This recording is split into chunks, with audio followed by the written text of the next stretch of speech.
tears and lots of purple. I can't imagine there not being a Minnesota Vikings team somewhere here. 2 days before a crucial vote at the Capitol, supporters of a new Viking stadium rallied for votes. The rest of my lifetime, I want this to be the Minnesota Vikings.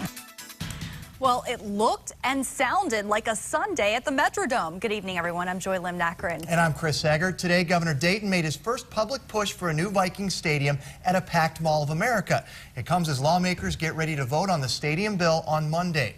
5 Eyewitness News reporter Mitch Pittman is here with an inside look at the rally. Mitch?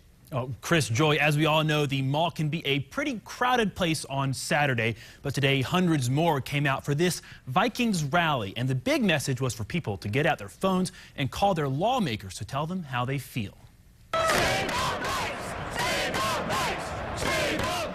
Vikings fans came from as far away as Omaha, Nebraska to cheer on the Viking stadium bill at Mall of America.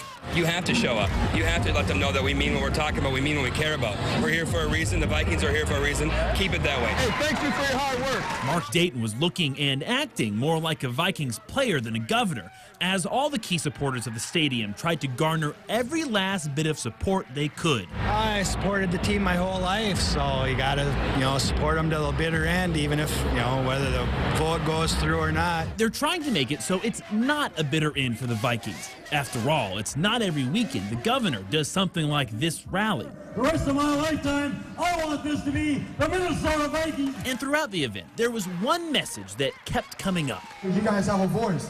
Call your representative. Let them know how you feel. Please contact the legislators.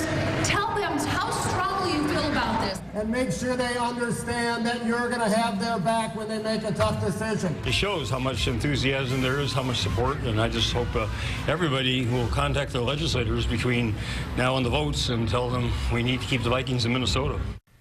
The opposition to the stadium is also working hard this weekend. The Taxpayers League of Minnesota sent out a letter to lawmakers urging them to vote against the stadium because they believe it would be a tax increase and the residents of Minneapolis aren't getting a vote. Reporting live, Mitch Pittman, 5 Eyewitness News.